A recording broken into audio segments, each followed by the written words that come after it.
Right now, I'm seeing more people claim Social Security at 62 than I've seen in years. And it's not always because they need the income.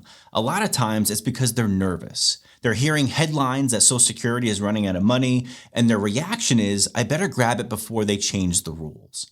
And honestly, I get that reaction, but here's the issue. Claiming early can permanently reduce your benefit by 30%. And that's not just for a year or two, that's for the rest of your life. So the real question isn't, can I get it at 62? It's, will claiming at 62 actually improve my retirement or quietly weaken it? I'm Tom, a certified financial planner, and I found this Social Security decision is one of the biggest and most emotional choices that people have to make. So today, I want to walk you through this in a simple way. We're going to cover what's actually happening with Social Security, what it really costs to claim early, why delaying can act like longevity insurance, and when claiming early actually makes sense. So let's start with the first one. Now, to be clear, yes, the Social Security Trust Fund is projected to be strained in the mid-2030s. That part is actually true. But what often gets left out is the fact that workers are still paying Social Security taxes, meaning money is still coming in the door. Even if Congress did nothing, current estimates suggest roughly 75 to 80% of scheduled benefits could still be paid. So that doesn't mean Social Security just disappears. It means benefits could be reduced in the future if nothing happens. Now, historically, when the system has needed to make adjustments, Congress has stepped in and made them by adjusting ages, changing the tax rates, or changing benefit formulas. The system has certainly evolved over time, but it hasn't gone away. So when I see people locking in a permanent pay cut to their own benefit today, because they think Social Security will be gone tomorrow, that's where I see emotion starting to override the math. So let's talk about what claiming early actually costs you. Let's put some real numbers to this. Say your full retirement age benefit is $3,000 per month. If you claim at 62, that might drop to around $2,100 per month. That's roughly a 30% pay cut that lasts for the rest of your life. So yes, you start getting money earlier, but you're trading that for a smaller check every single month going forward. Now here's another way to think about it. If you claim at 62, you get $2,100 a month for as long as you live. If you wait until full retirement age, you get $3,000 a month for as long as you live. And if you wait all the way to age 70, that same benefit might be closer to $3,700 or $3,900 a month, depending on your exact numbers. So what's the real cost of claiming at 62? Well, if you live a short life, there may not be much cost at all. For example, if you claim at 62 and pass away at 70 or 75, claiming early probably looks pretty smart. You got 8 or more years of payments you wouldn't have received if you waited all the way to age 70. But if you live a long life, the story flips. So let's keep the example simple and just compare 62 versus 70. From 62 to 70, if you claim early, you're collecting $2,100 a month. If you wait, you're not getting checks yet, but when you do start getting them at age 70, they're much bigger. Some of the research on this shows that if you delay from 62 to 70, it can take up until early to your mid-80s to break even compared to claiming at 62. So in other words, around your mid-80s is where the total dollars paid out by waiting finally catch up to the total dollars you would have received by starting early. After that point, the longer you live, the more delaying wins. By your late 80s or 90s, the higher monthly benefit from waiting can add up to tens of thousands of dollars more over your lifetime than if you have claimed early.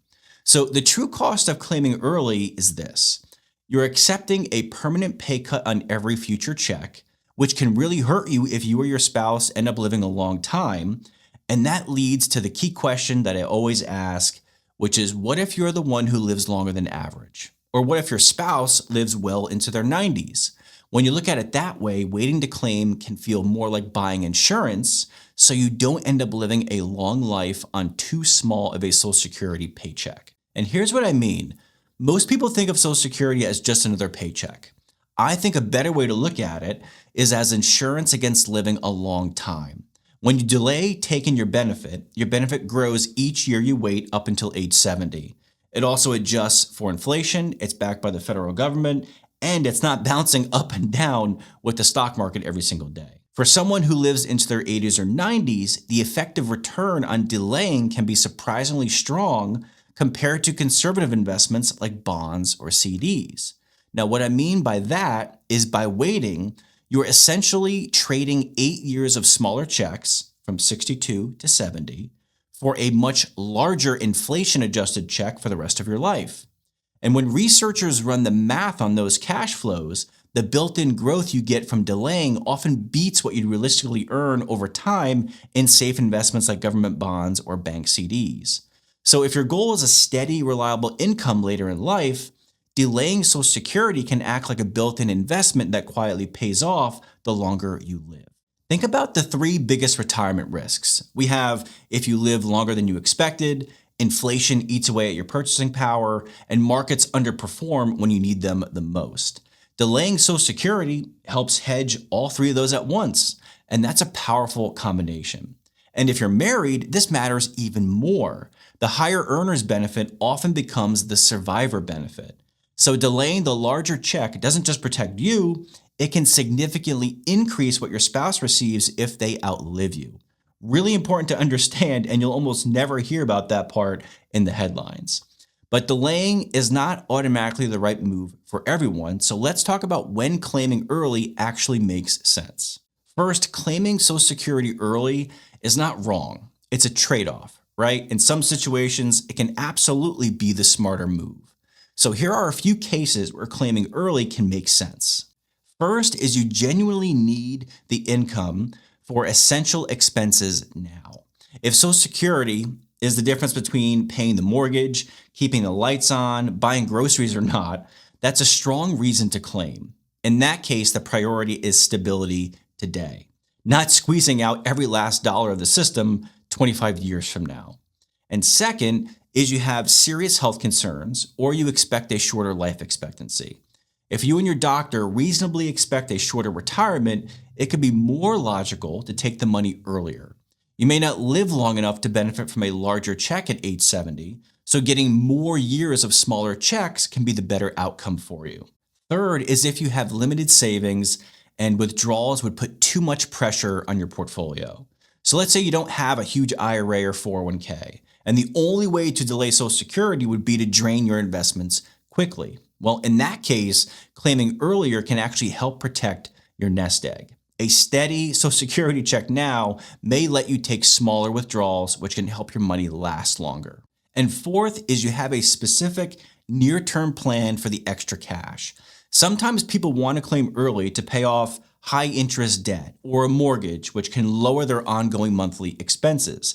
That can make sense if the math supports it and it clearly improves your long-term cash flow. In all of these situations, getting income earlier can reduce stress and protect other parts of your retirement plan. The mistake isn't claiming early. The mistake is claiming early without running the numbers and thinking through the long-term impact.